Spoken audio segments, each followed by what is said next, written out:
welcome back to our channel. I'm Sara. I'm Salina. And we're recent Ivey graduates and incoming first-year university students. So this September, I'll be going to Queen's University for the Commerce program. And I'll be going to Western for BMOS with Ivey AEO status.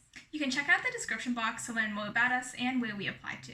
Today's video will be a comprehensive guide to the supplemental process to the schools of Rotman at UofT, Schulich at York, Smith at Queen's, Ivey at Western, and DeGroote at McMaster, and we'll be sharing what's expected of you, what you should do, as well as some general tips. If you have not already checked them out, we have published videos on us reading the essays that we wrote about to get into these schools, our grades, and the major and minor extracurriculars that we mentioned. So be sure to check them out, linked also in the description box below.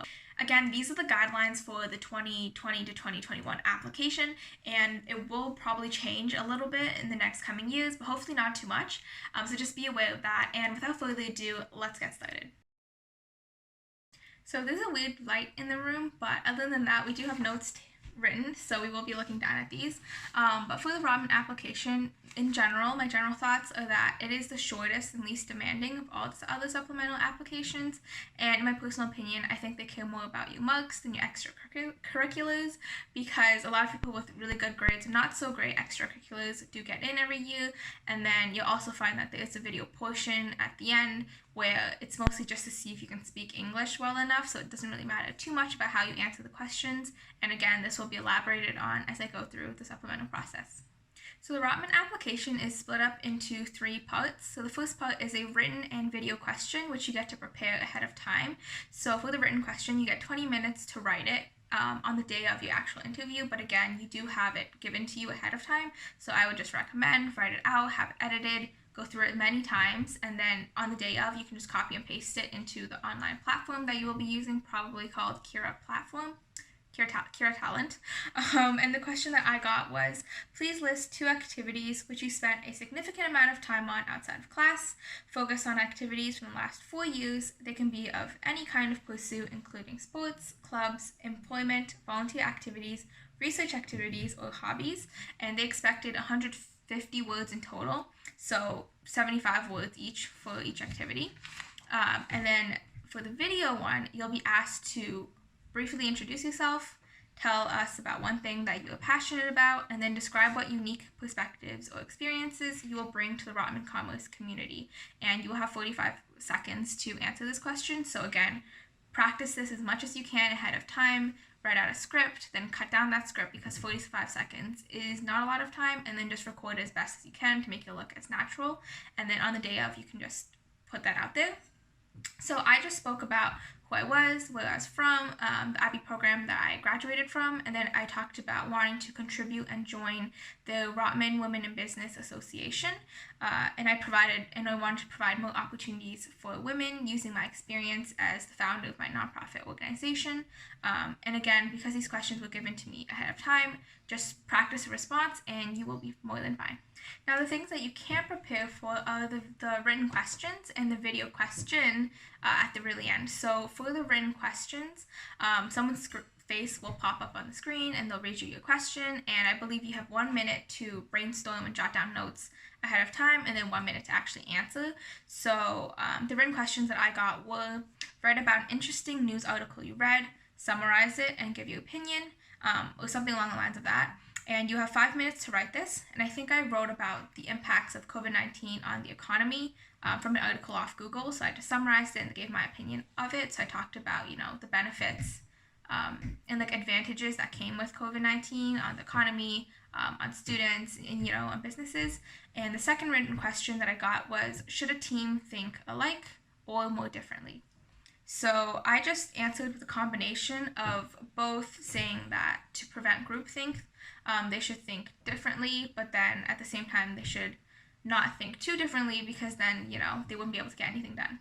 And the last video question was really random, and this one is, I think, the one mainly to see if you can speak English, because again, Rotman does get a lot of international students every year. So the question that I got was, tourism is good or bad, discuss your opinion and reasons why. So again, you have 1 minute to prepare and then 1 minute to answer. So I just said it was a combination of both good and bad, essentially because there are things that happen, like such as vandalism, which is like based off an article that happened at that time, but it does boost the economy and also heightens like global awareness of different cultures and identities. So I would say the easiest way to answer these questions is just say both and then give advantages and disadvantages.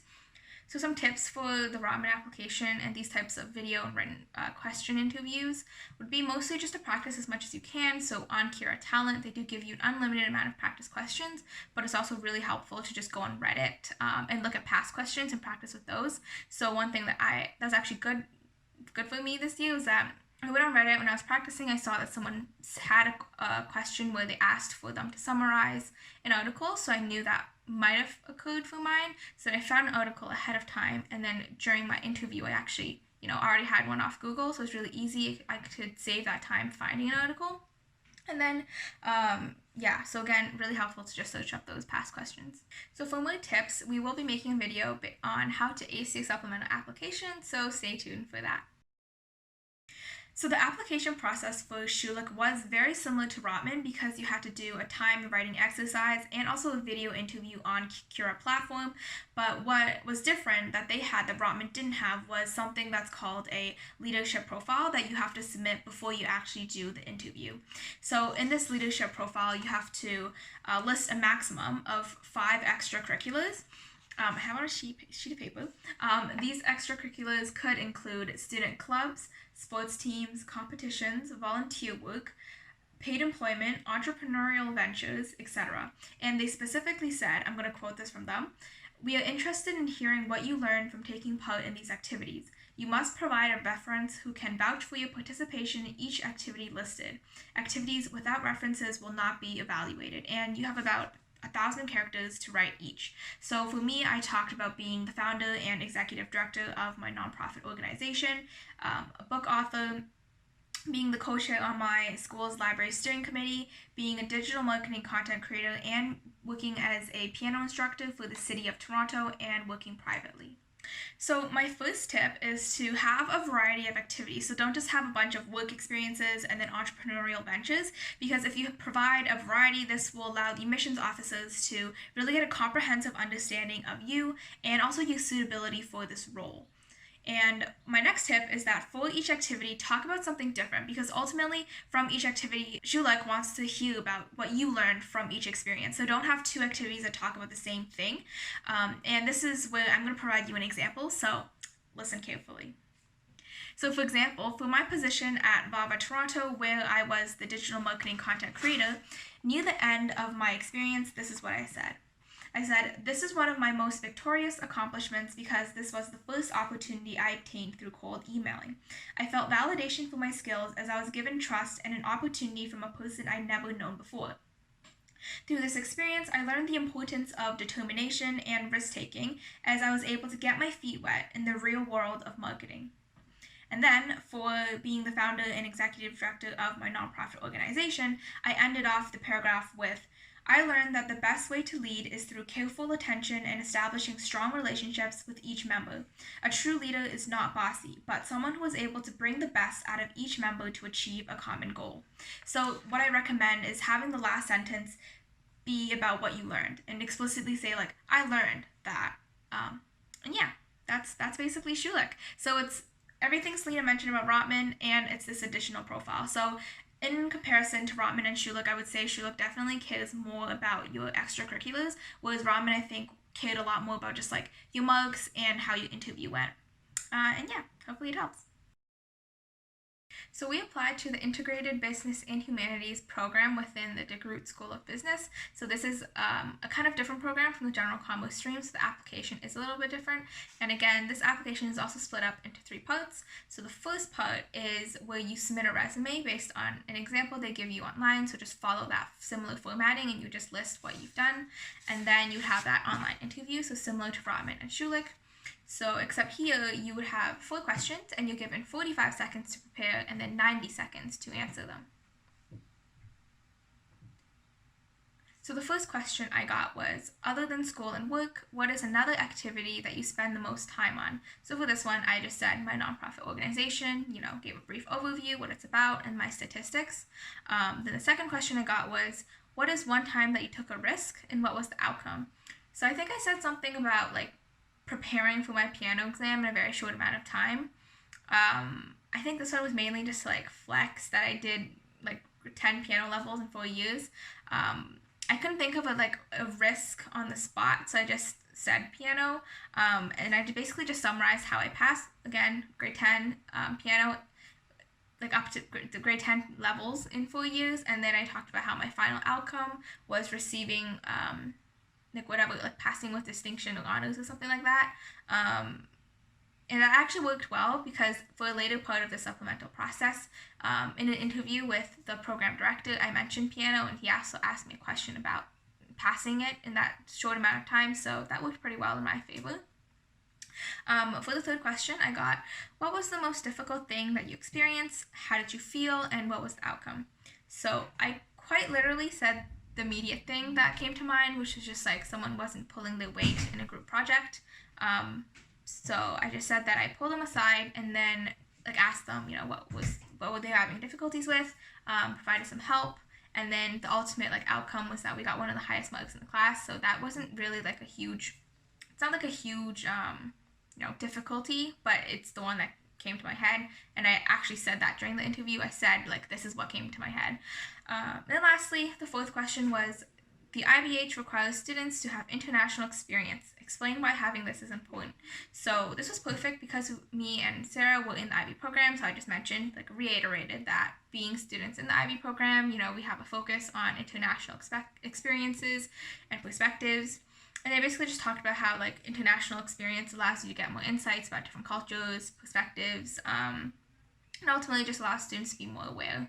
So the first question I got was, other than school and work, what is another activity that you spend the most time on? So I just said my nonprofit organization, so I gave a summary about it and then the statistics for it.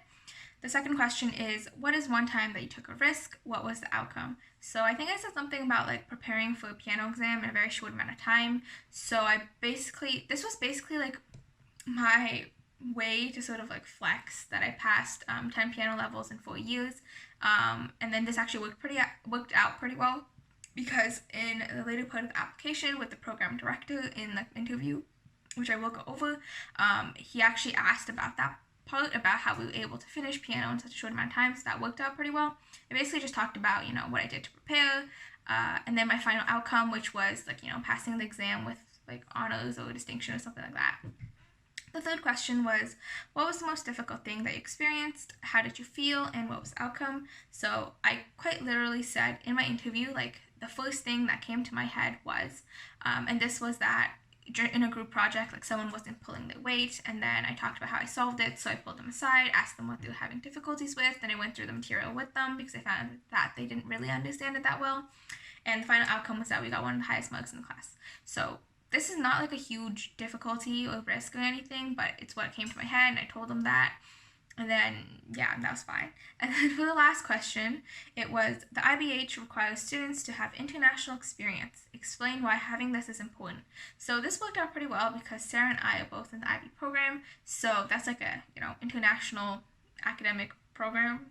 So then I basically just mentioned, like, being students in the IB program, we need to have international experience, and we get like exposure, and we're taught like the importance of, international business and experience and stuff like that.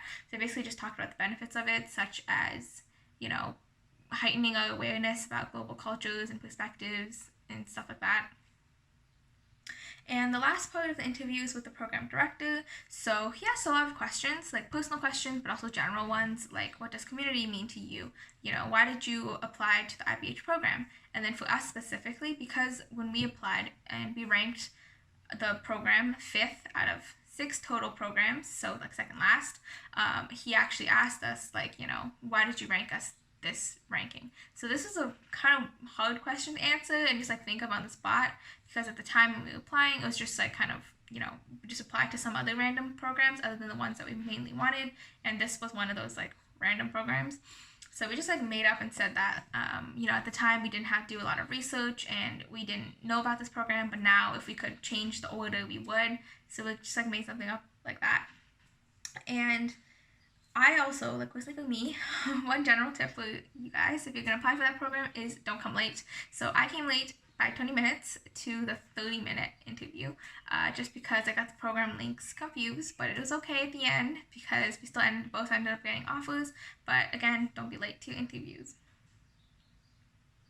So for this interview, I would say don't worry too much. The only thing you can really prepare for is just practice your interview skills and just try to be as genuine as you can in answering the questions, and you should do fine.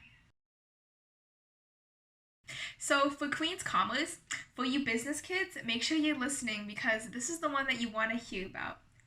I.e., they're the one with the 6% acceptance rate. But I'm just joking, I'm just going off. But unlike recent years where you had to do a PSE, also called a personal statement of experience, they got rid of that this year. I'm not sure if they're going to bring it back, but for this year, you don't have that. So basically, it's just a couple questions that will determine whether or not your application is successful. So doing well and answering these questions well are crucial to your success. And these essays basically act as your personal portfolio that will be reviewed by 2 members of the Commerce admission team. And a lot of people say that once you pass the admission average of 87, I think this changes year to year, they're not going to, once you pass that average, then they're just going to look at your application. So as important as your marks are in grade 12, make sure that your activities are also very full as well. So for anyone that's unfamiliar, for the Commerce program at Queen's University, they require you to answer 2 of 3 essay questions, and these questions change every month, so that way it's like fair for everyone. An example, if your friend submitted 1 month, you don't know that it's not going to be the same question if you do it a month later. So you have a very limited amount of time to do each essay, and each essay is a maximum of 2,000 characters, including spaces, which is close to 350 words, I think. So the 3 questions that I decided to answer, I think me and Salina, we did our application in January. So the 3 questions for January, the first one was, tell us something about you, a background, an interest, a talent, etc. that is an integral part of your identity and why. So, if you've been following our channel so far, you know that we created a video of us reading our essay questions. So the essay answer that I answered was this question. So be sure to check that out, linked in the description box. But for this question, I wrote about the publication of my book. And then the second question was, describe a problem you've solved or one you like to solve. Why did or do you feel it is important, and what steps did or would you take to solve it? So for this question, I wrote about my nonprofit organization. And then the third question that I didn't answer but was an option was, think about a time where you questioned something you once thought to be true. Why did your beliefs come into question, and what was the result of this reflection? So I didn't choose this question because for me it felt more difficult than the other 2. But yeah, those are the 3 questions. Hopefully it's not stressing you out too much. So for tips, my first one is for each essay to write it in one sitting. That way you're able to really maintain your train of thought, which is also called flow. So I find that if, for an example, an assignment, if I write a portion of it and then come back to it later, I find it harder to produce the same quality of work because I'm spending a longer amount of time just like trying to re-enter that state of flow. So it's a lot easier if you just write it in one go. And yeah, that may seem obvious, but do that and don't slack off. So don't be like, write a little bit, let me get spend 30 minutes on TikTok and come back to it. Don't. Just write it once and then it'll be easier for you to edit. My second tip is to make your essay story-like. So if you make it story-like, you're able to provide a little bit of context as to why you did what. So for example, when I talked about my book, I talked about my experience growing up as an East Asian girl in a Western country. And when I talked about my organization, I talked about the lack of youth voices that prompted me to create it.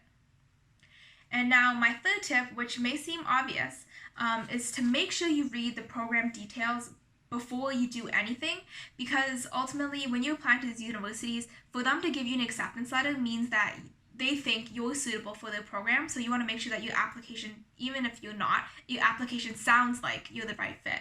So for Queens, especially for commerce, they said, I'm quoting again, they said, we are looking for students who demonstrate clear thinking, an interest in international studies, enthusiasm, ambition, team skills, and a keen interest or some experience in business. They have some other stuff, but I just put this portion.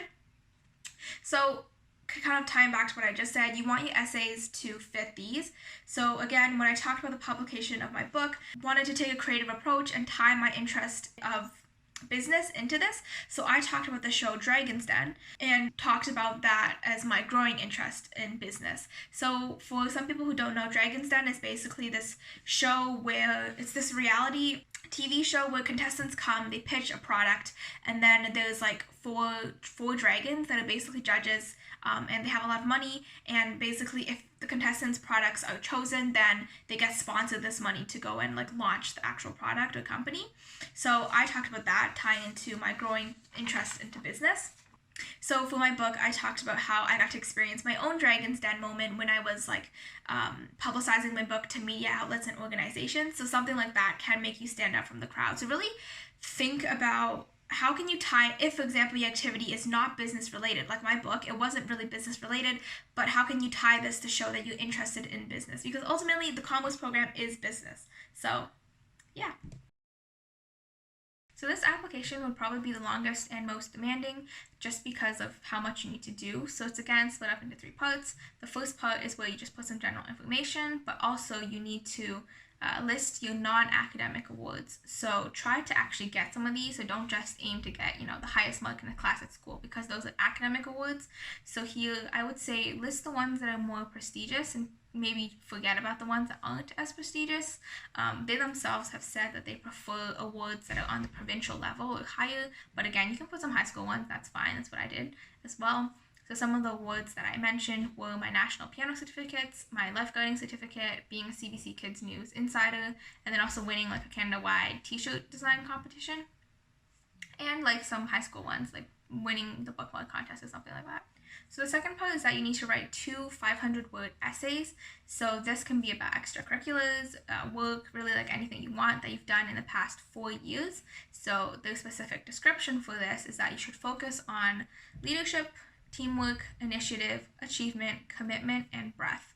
And each description should focus on one activity. And again, because of this year where we applied, it was the pandemic, they also had a section at the really bottom for like pandemic impact. So if the pandemic impacted your organization, definitely fill out that one. Sometimes it's not really as relevant, so you don't need to fill it out, but if it does, definitely fill that out. So I talked about my nonprofit organization that I started amidst the pandemic, and then I also talked about being vice president of my school social justice club, just because with the organization, I talked about me leading a team, and within the club, I talked about me being a part of the team and like going up the ranks. And with that club, because this year with COVID, we couldn't do a lot of our main events, I wrote that in the pandemic impact. While for my other one about my nonprofit organization that I started amidst the pandemic, I didn't really write that much in that section. I think I just wrote like one sentence about how the pandemic has actually helped my organization grow and stuff like that. So the third section of this application is often overlooked. This is like the additional activity section. I think you can put a max of 5. I would recommend you fill in all 5, just because a lot of people focus so much on the 2 main essays that they completely forget about these ones. But these ones are perfect for if you have other achievements that you didn't have a chance to write about in your 2 main essays. So don't worry too much if you can't write all the things you want in those main ones, you can write them here. And here I don't think there's a limit on the words you can write. It's like more bullet points. And again, for every activity that you do in your Ivey application, you need to write a reference and a name, the phone number, and email, and they will contact them. So this is very important because some schools like may say, oh, we will contact them, but they might not. But Ivey will for sure, just because I was also a contact person for another student attending and applying for Ivey, so they did send me an email telling me to confirm the information. So again, you have to have reliable people to be your references. Pay extra attention here, just because like for this section, you can really write and make your application stand out. Like if your first 2 main ones maybe weren't as strong, here you can show off more about yourself and the different types of things that you do to show you're a well-rounded student, or like your other achievements. So here I talked about my marketing internship, being a book author, being a seminar course instructor, a mural painter, and a piano instructor. So with this application in general for Ivey, when you're writing all of these things, so the main activities and the additional activities, try to take a more action-based approach or result-based approach. So by results, focus more on like what did you actually bring in terms of numbers to your organization or to whatever you were doing, and then action in terms of like what did you actually do, so focus more on that instead of descriptive work, I would say. For example, with my MPO, again, I showed leadership qualities and starting it up. And then with my vice president, I showed about being able to ascend the ranks and being elected. So those are kind of two different settings that I talked about. Like one where I'm the founder, so obviously I'm at the top, and then one of them where I'm being elected as the vice president. So with the Ivey application, people do say it's like 50-50 of grades and extracurriculars. So focus a lot on your extracurriculars, because some people with really great grades do not get in because extracurriculars aren't as strong. Thank you so much. We hope you were able to get a better understanding of the supplemental process for these competitive business programs, and hopefully we were able to ease your stress just a little bit. If you found this video helpful, feel free to like, comment, and subscribe to our channel. And on that note, the Go Twins out.